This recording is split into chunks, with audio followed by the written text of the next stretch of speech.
I'm in no rush. Hello, welcome all my aspiring authors and entrepreneurs. Welcome to I Wrote That with your host, myself, Larissa Sowen. I'm here as your coach and ghostwriter, and I'm here to introduce to you Julia Weaver. She is an author, leadership coach, motivational speaker, and skilled facilitator equipped with her MSED and certifications as a professional coach, executive leadership coach, UMAP coach, and disaster recovery coach. She's really a one-stop shop to meet the needs of an array of diverse individuals, teams, and organizations. Beginning her career as a Division I college basketball coach, she began to hone her coaching muscle. Her extensive background in coaching, basketball, and leadership led to the book she wrote titled Hoop Speak: The X's and O's of Leading Through the Language of Basketball. Welcome, Julia. Thank you so much, Larissa. I'm happy to be here with you today. Tell us all about Hoop Speak. What is it? What do you do with it? Every fun detail. Wow, that's pretty wide open. Well, I decided to write a book on two things that I know best, or at least I feel like I know best, which is basketball. Well, you mentioned that I was a college basketball coach, so I was a player and a basketball coach. So I believe that I know basketball very well, and I love leadership. I've been in leadership positions probably most of my life. I guess as the oldest child, so I started my leadership journey there. And then, through sports, I was always a leader, captain or that type of thing. And then when I went into positions in organizations and, different places that I worked, I was, pretty quickly promoted into leadership positions. So I believe that I do have a great handle on leadership. And so I decided to mash the two together and create a book that is basically the fundamentals of leadership. So I do think that it's great for new leaders, especially, just basically going from a individual contributor, new leader, just somebody who's really starting out as in the leadership positions or as a new leader to gain the fundamentals of that. And I use the terminology or the concepts of basketball to explain those leadership concepts. I felt like people use a lot of sports analogies in their work and in their everyday conversation. You hear, well, currently I'm hearing words like pivot or a timeout or full court press or rebound. All those terms really fit into leadership, I believe. So I just use those terms and tried to explain leadership in simplistic terms that way. So that's how Hoop Speak came about. And then the develop your X's and O's is about the leader developing their own strategy for becoming the leader that they need to be. Awesome. Just awesome. And I think when I'm maybe putting words in your mouth here, but you have picked such a niche leadership, but in the language of basketball. You knew who you were talking to when you started writing this book. Can you tell us a little bit about what it took to get you to that? Like, did you do, reader identification up front so that did you do any work that way, or did you just inherently know this is who I was talking to? No, I really didn't. I mean, if you'd asked me a few years ago or told me that I was going to write a book, I would have laughed in your face because this was not in my plan. It was kind of a whim with COVID. Was really, I had so much free time on my hands, more free time, I guess, not so much, but more free time. And I just decided to utilize it that way. And I've had these notes. I have what's called a philosophy box. So I had these notes and I had this information. And I don't know, just one day I started writing on this whiteboard and just everything came to me. And I thought, you know what? I'm just going to write a book. Why not?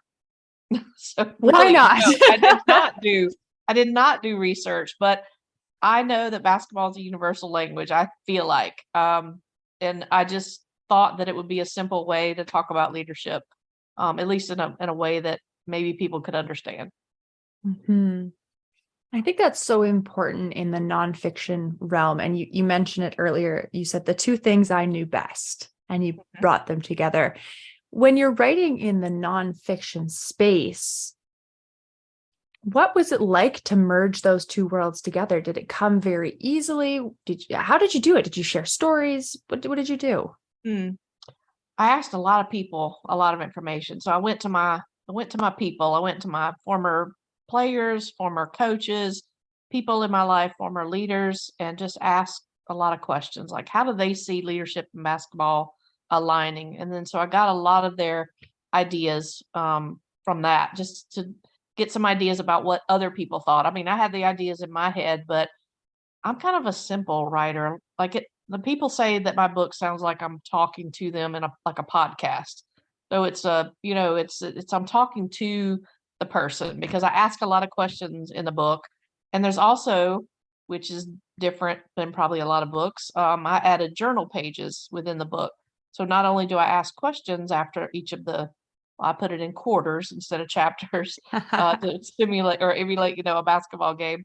So after the quarters, I ask questions and then give pages with prompts to help people again develop their strategy, develop their X's and O's with that. Mhm. So I had a lot of help, honestly, with just talking to people and figuring that out. But as far as stories, there are a few stories in there, just a few from my experiences as a college player or in the leadership realm. And the very final story, actually, which is really cool, is from a former CIA person, and he brought it all together for me. So I think people will love the last story. That's very cool. Very cool. And your book is published both um, physical copy and ebook. And there's a story around the ebook there. Why don't There you is. share that? Yeah, so I started with a paperback, so I launched in March of 22, so it'll almost be a year. And I just thought I'm just gonna do a paperback. I'm not gonna worry about an ebook. That's I think it would be hard to have an ebook with the journal pages. So for me, it didn't make sense to do an ebook at the time. But then the more I launched it, the more I talked to people. People wanted an ebook because people read on their Kindles or they're reading on their, whatever machines they have that are, they prefer that. People don't always like a physical book. And so when I got ready to write or to publish it, I wasn't able to use the format that I had when I got ready to put it into to transfer it into an ebook.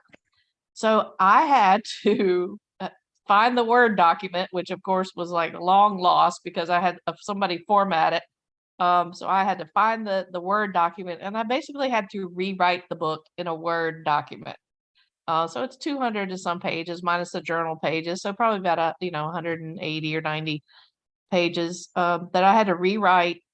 I had to take out the journal pages, of course, and then I had to take out all the information that said right on the journal pages. So basically, I had to rewrite the book to turn it into an ebook. So for those of Mhm. you that are thinking about an ebook, please, think about that from the beginning that you may want to do that because that was definitely a lesson learned. Do it intentionally. Yeah. And I think Yeah. that's so common for authors nowadays to have the vision of book and ebook. They just kind of go hand in hand at this point. But I have a similar, you know, vibe to my book that just came out in December, How to Write a Book, Memoirs and Autobiographies, because it's a workbook as well, just like yours. It asks questions and it gives space for answers, which is for a nonfiction coaching style book is very popular to do that because it really helps your readers cement in what they've been reading, what they've been learning, and help them apply it. So my book is the same. My physical book has, lines to write on, but Yes. the ebook, that doesn't make sense. So I, like you, have two versions of the same file. I took out, it still has the questions and the reflection time, but it Yes. doesn't have the lines to write, obviously. Exactly. Yeah. So that is a very good cautionary tale, maybe Yeah. for aspiring authors, just to do it intentionally and be okay with the fact that you might have two versions of the same file, depending Yes. on your style. Absolutely. Yes. That's really cool. That's really cool. So what kind of, you mentioned that writing a book was never part of your journey, not part of your path that you had planned for yourself anyways. Oh. What would you say to yourself looking back now? Mm. Oh, I probably would have written it a lot sooner. I think because of just where I was in my life, but maybe I didn't have time then. I really don't know, but I would say, organize yourself and start writing the book. Once you have the idea, or if you even think you want to write a book, then, just start writing it down. Because once I got moving, I was moving. I wouldn't even say that I had what people call writer's block. The only thing that challenged me was my conclusion, trying to figure out when to end it and Mhm. how to end it. And because like I said, one of those stories came, or when I asked people in my world to share stories, this person did send something, the CIA person did send something, and it really made sense that this be the ending, like how it all came together in his story that he shared.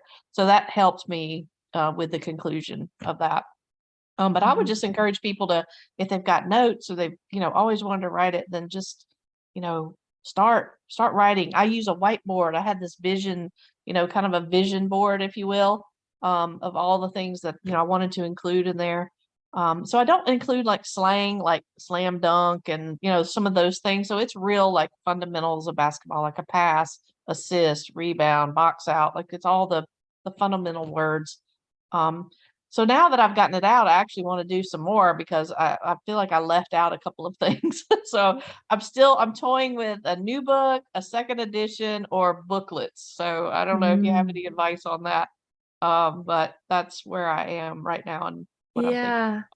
Yeah. I don't have any advice. And I think that it's because it's so unique. Like a second edition is if you want to add bits and pieces here, make, maybe Mhm. add a new story or twist it around. But a second book is it's either build on theory or new theory.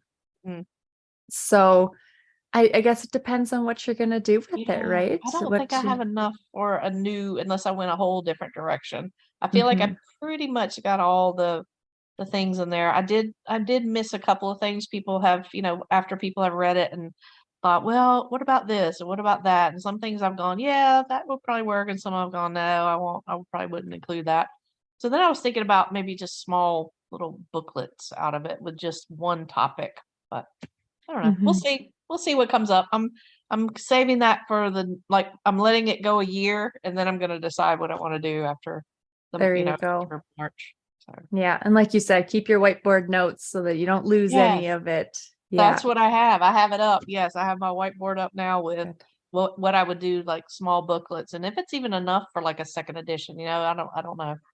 Mhm.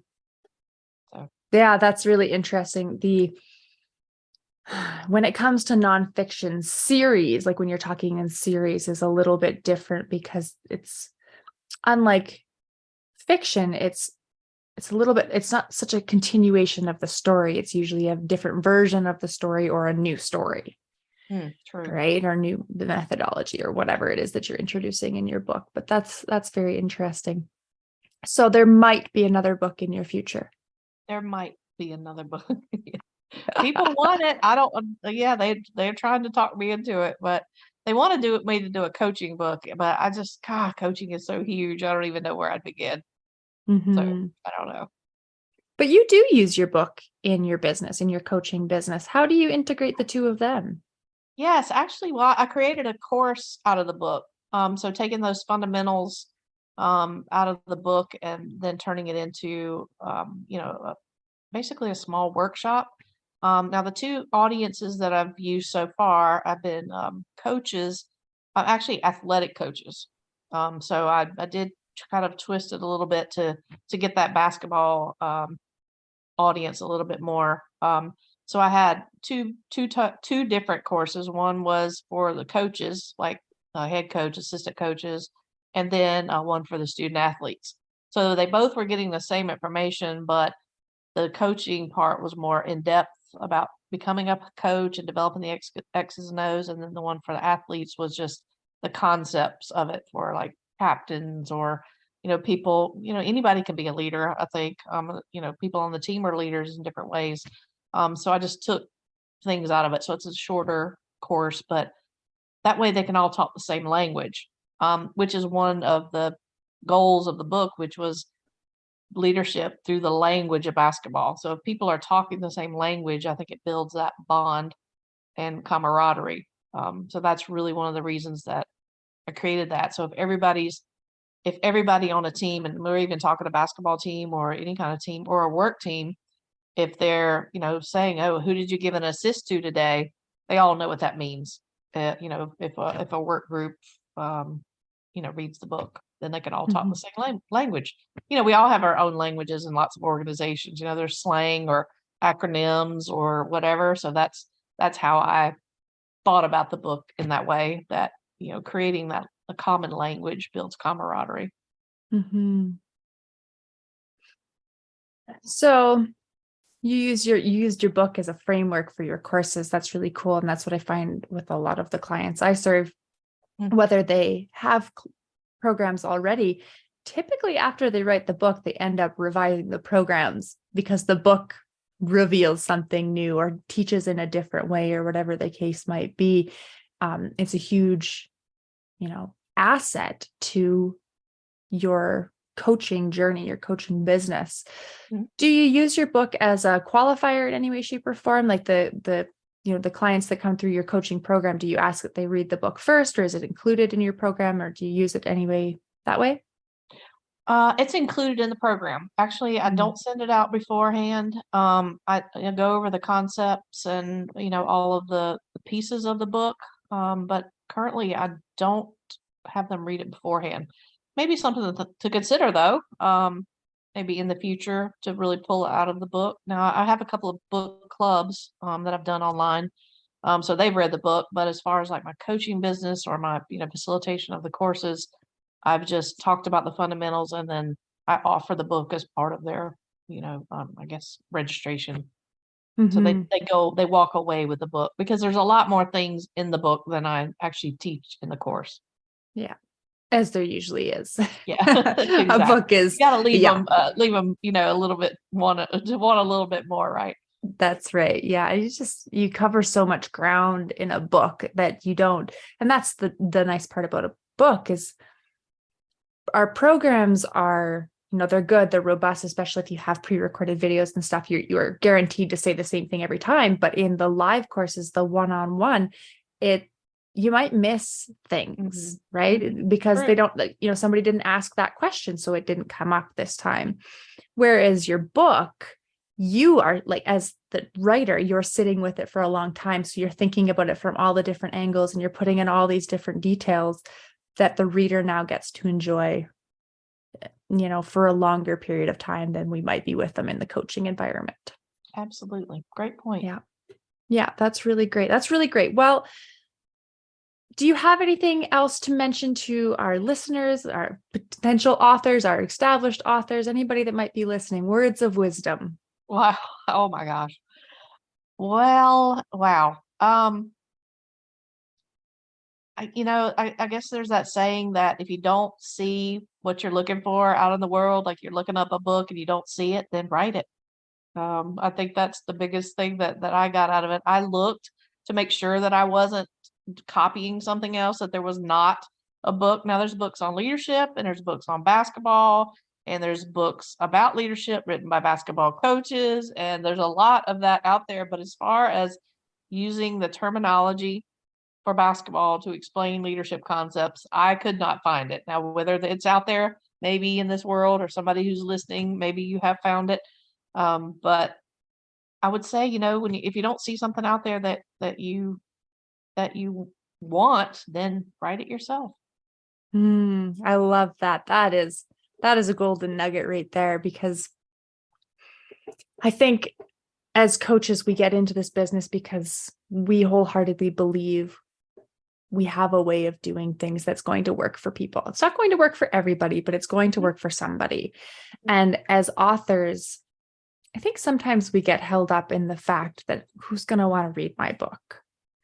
Like, there's nobody that's going to want to read my story that's going to, do this. But my kind of rebuttal to that is if you had picked up this book 2 years ago, 3 years ago and read it, how would it have changed your life? Mm-hmm. Right? Because your story will resonate with somebody. There is a Yes, reader for your book. I believe so too. And I have definitely found through this journey is that my book is not for everybody. Some people get excited about it and then they start it and they're like, no, this is not for me. I thought it was a basketball book, or I thought it was a leadership book, or I thought it was this or that. And that's okay because Mhm. I wrote it for the people that I know are going to get something out of it. Yeah. Awesome. Well, thank you so much, Julia. It was a pleasure speaking with you.